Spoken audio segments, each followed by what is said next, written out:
ఇప్పటికే తెలంగాణ శాసనసభ సమావేశాలు జరుగుతున్నాయి. లైవ్ లో చూద్దాం. 23-24, which makes it the largest state with the highest per capita income in the entire country. ఇది కూడా వారే చెప్పారు. దాంతో పాటు ఇంకొక మాట కూడా చెప్పారు అధ్యక్ష, అది కూడా చెప్తాను. ఇంకొక మాట కూడా చెప్పారు. Over the years Telangana's contribution to India's GDP has shown a steady increase. Telangana's contribution 2014లో ఎంత అధ్యక్ష భారతదేశానికి జీడిపి కాంట్రిబ్యూషన్ కేవలం 4.1%. కానీ ఈరోజు అధ్యక్ష వారిచ్చిన సోషియో ఎకనామిక్ అవుట్లుక్ ప్రకారమే Telangana accounted for 5% of India's GDP in the year 2023-24. అంటే అని చెప్పి జీడిపి కాంట్రిబ్యూషన్ ఆఫ్ తెలంగాణ అంటే తెలంగాణ భారతదేశాన్ని సాకుతున్న రాష్ట్రాల్లో మొన్న మా మిత్రులు శ్రీధర్ బాబు గారు కూడా చెప్పారు, Telangana is a contributing state, we're a economic engine అని చెప్పి వారు కూడా చక్కగా చెప్పారు. అందుకే వారిని నేను అభినందిస్తా ఉన్నా. ఎందుకంటే రాష్ట్రం యొక్క పురోగతి విషయంలో వాస్తవాలు బయటపెట్టినందుకు, వాస్తవాలు చెప్పినందుకు వారిని నేను మనసారా అభినందిస్తా ఉన్నా. అధ్యక్ష, ఒకటి వాస్తవం, ఉద్యమాలతో ఉదయించిన తెలంగాణ ఇవాళ ఉజ్వల తెలంగాణగా వెలుగుతున్నది అనే మాట వాస్తవం. దీనిలో ఎవరికి రెండో అభిప్రాయం ఉండాల్సిన అవసరం లేదు. ఎందుకంటే ఎలక్షన్లు అయిపోయినాయి, అసెంబ్లీ ఎన్నికలు అయిపోయినాయి, పార్లమెంట్ ఎన్నికలు అయిపోయినాయి, ఇంకా 4.5 ఏళ్ల పాటు చక్కగా కలిసిమెలిసి పనిచేసుకునే అవకాశం ఉంది. నేను వారికి మనస్ఫూర్తిగా నేను కూడా నిండు మనసుతో ఆశీర్వదిస్తా ఉన్నా అధ్యక్ష, అభినందిస్తా ఉన్నా. ఎందుకంటే వయసులో చిన్నవాడినే కావచ్చు, కానీ నేను వారిని అభినందిస్తా ఉన్నా. ఎందుకు? మీకు ఇవాళ ప్రజలు అవకాశం ఇచ్చారు, 10 ఏళ్ళు మాకు ఇక్కడ అవకాశం ఇచ్చినారు అక్కడ. ఆ తర్వాత మేము డిసెంబర్ 3 నాడే చెప్పాము అధ్యక్ష, 10 ఏళ్ళు మాకు ప్రభుత్వం ఇచ్చిన ప్రజలకు రుణపడి ఉంటాం, వారికి శతదా సర్వదా వారికి ధన్యవాదాలు. అదేవిధంగా ఇవాళ కొత్త పాత్ర ఇచ్చారు ప్రజలు మాకు, ఒక నిర్మాణాత్మకమైన ప్రతిపక్షంగా, ఒక కన్స్ట్రక్టివ్ ఆపోజిషన్గా, ఈ రాష్ట్రం కోసం పుట్టిన పార్టీగా తప్పకుండా ఈ రాష్ట్ర బాగులు కోరుతూ, ఈ రాష్ట్ర ప్రజల బాగు కోరుతూ మీరు తీసుకునే ప్రతి నిర్ణయానికి మా మద్దతు, మా స్వాగతం ఉంటుంది. కన్స్ట్రక్టివ్ నిర్ణయాలకు తప్పకుండా స్వాగతిస్తాం. ఈరోజు మీరు బిల్లు తెస్తున్నారు స్కిల్ డెవలప్మెంట్ మీద, స్కిల్ యూనివర్సిటీ మీద, తప్పకుండా స్వాగతిస్తాం అధ్యక్ష. ఆ రకంగా అధ్యక్ష నేను వారికి చేసే విజ్ఞప్తి, దయచేసి let us not indulge in politics and curse our own state అధ్యక్ష.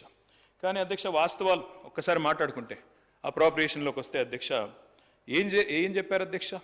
చాలా మాటలు చెప్పారు, కానీ బడ్జెట్ చూస్తే ఏముంది అధ్యక్ష? ఈరోజు శుష్క ప్రియాలు, శూన్య హస్తాలు, గ్యారంటీలకు టాటా, లంకె బిందెల వేట, డిక్లరేషన్లు డీలా, డైవర్షన్ల మేళ, హామీ పత్రాలకు పాతర, శ్వేతపత్రాల జాతర, నిరుద్యోగుల మీద నిర్బంధాలు, జర్నలిస్టుల మీద దౌర్జన్యాలు, విమర్శిస్తే కేసులు, ప్రశ్నిస్తే దాడులు, నేతన్నల ఆత్మహత్యలు, ఆటో అన్నల బలవన్మరణాలు. ఓట్లకు ముందేమో అభయహస్తం అధ్యక్ష, ఓట్లు పడ్డాక ఈరోజు శూన్యహస్తం.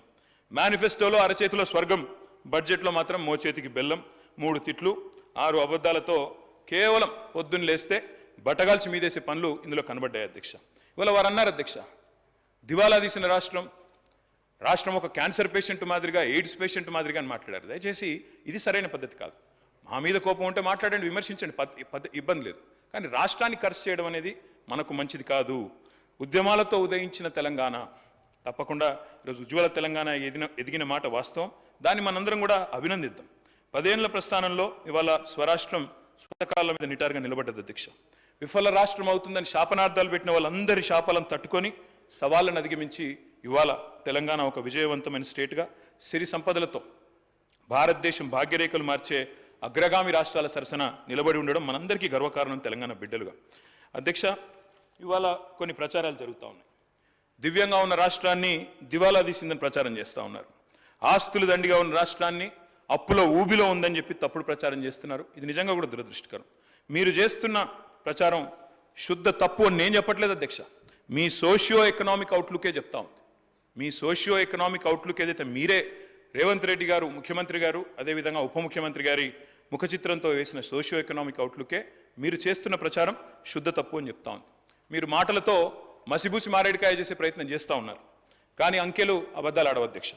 ఆర్బీఐ గణాంకాలు, ఇది నా సొంత కవిత్వం కాదు, ప్రభుత్వం యొక్క లెక్కలు కాదు, RBI controller and auditor general యొక్క గణాంకాలు, అవి నిజాలను కూడా నిగ్గు తెలుస్తూ ఉన్నాయి. అధ్యక్ష, నేను ఈరోజు మీ ముందు ప్రజెంట్ చేస్తాను అధ్యక్ష. సోషియో ఎకనామిక్ అవుట్లుక్లోనే పక్క పేజీల్లోనే పరస్పర విరుద్ధమైన మరి ఇవాళ వాస్తవ పరిస్థితులు వాటిని బయట పెడతా ఉన్నాయి. గందరగోళం సృష్టించే ప్రయత్నం మీరు చేశారు, కానీ సత్యాల మీద ముసుగులేయడం అంత సులభం కాదు అధ్యక్ష.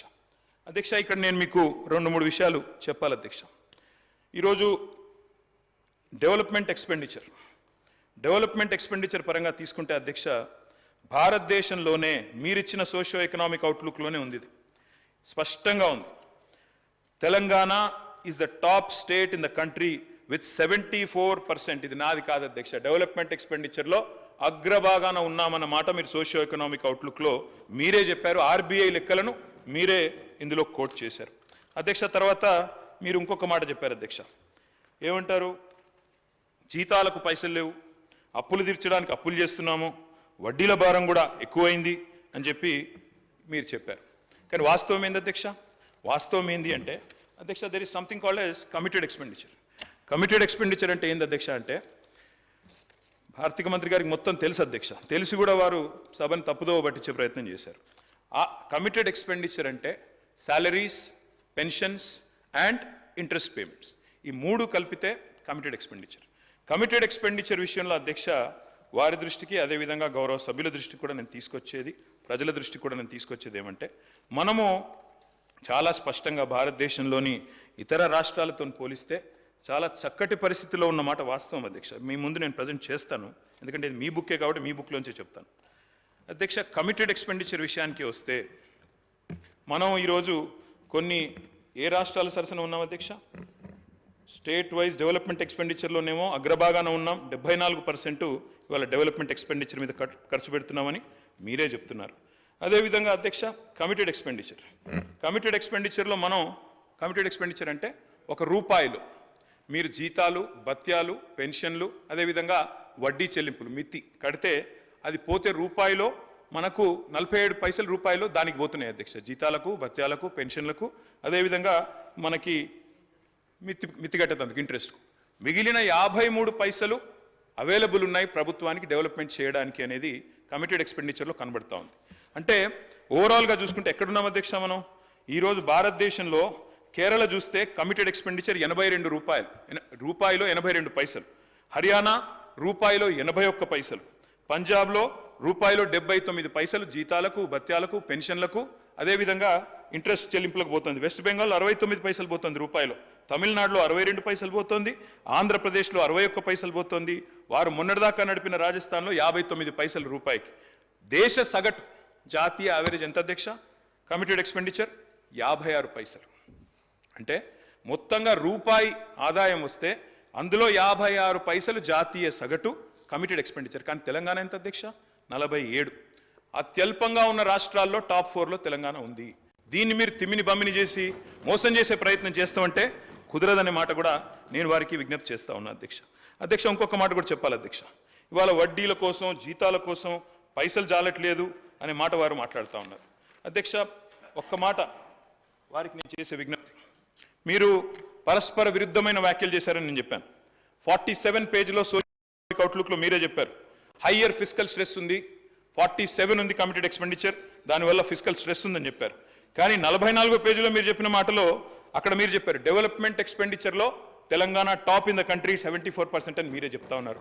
What is right? Committed expenditure తక్కువ ఉంది అయినా ఎక్కువ ఫిస్కల్ స్ట్రెస్ ఉందని మీరు చెప్పిన మాట కరెక్టా? లేదా డెవలప్మెంట్ ఎక్స్పెండిచర్ 74%తో భారతదేశంలో హైయెస్ట్ ఉన్నామన్నమాట కరెక్టా? మీరు చెప్పాలి. ఇంకొక మాట కూడా నేను చెప్తా ఉన్నా అధ్యక్ష, మనకు రెవెన్యూ రిసీట్స్ ఉంటాయి అధ్యక్ష. రెవెన్యూ రిసీట్స్ 4 రకాలు. స్టేట్ ఓన్ ట్యాక్స్ రెవెన్యూస్ అధ్యక్ష, let me tell the entire house, especially new members in the house. State owned tax రెవెన్యూస్లో భారతదేశంలో ఈరోజు 84% SOTRతో అగ్రభాగాన ఉన్న రాష్ట్రం, మొదటి 3లో ఉన్న రాష్ట్రం తెలంగాణ. అంటే ఎవరి మీదనో ఆధారపడకుండా, ఇంకెవరి మీదనో మనం కేంద్ర ప్రభుత్వం ఇవ్వలేదనో, యూనియన్ బడ్జెట్లో రాలేదనో మనం బీరిపోకుండా, బిత్తిరి కాకుండా మనం బ్రహ్మాండంగా SOTRే 84% అధ్యక్ష.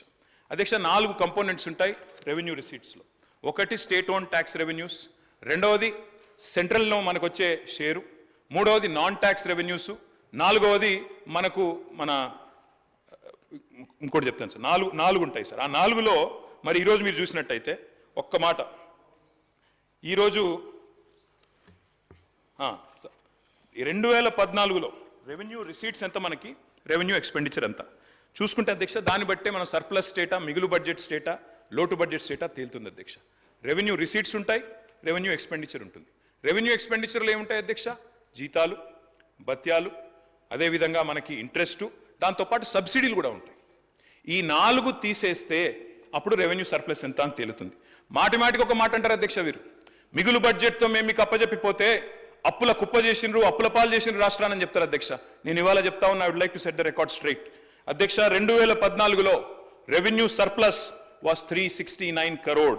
2022-23లో రెవెన్యూ సర్ప్లస్ వాస్ 5944 crore. నిన్న మీరు పెట్టిన బడ్జెట్లో కూడా రెవెన్యూ సర్ప్లస్ అధ్యక్ష 297 కోట్లు. అంటే మీరు మాకు 369 కోట్ల రెవెన్యూ సర్ప్లస్తో అప్పజెప్తే మళ్ళా మీకు అప్పజెప్పినాడు కూడా మేము 5,944 కోట్ల రూపాయల రెవెన్యూ సర్ప్లస్ ఇచ్చిన మాట వాస్తవం కాదా? Revenue receipts minus revenue expenditure, అదే కదా రెవెన్యూ సర్ప్లస్. నేను చెప్పింది తప్ప? మరి అప్పుల పాలైపోయిందంటే ఇంకొక మాట అన్నారు నిన్న ఆర్థిక శాఖ మంత్రి గారు, బాధాకరమైన మాట. జీతాలకు ఇచ్చినందుకు కూడా మేము అప్పులు తెచ్చే పరిస్థితి అన్నారు అధ్యక్ష. మరి రెవెన్యూ మీరు చెప్పిన లెక్కలు తప్ప, మీ మాటలు తప్ప? మీరు చెప్పిన లెక్కల్లో ఏం చెప్పారు అధ్యక్ష? రెవెన్యూ ఎక్స్పెండిచర్లో చూపెట్టారు శాలరీసు, పెన్షన్స్. అందులో ఏం చెప్తున్నారు?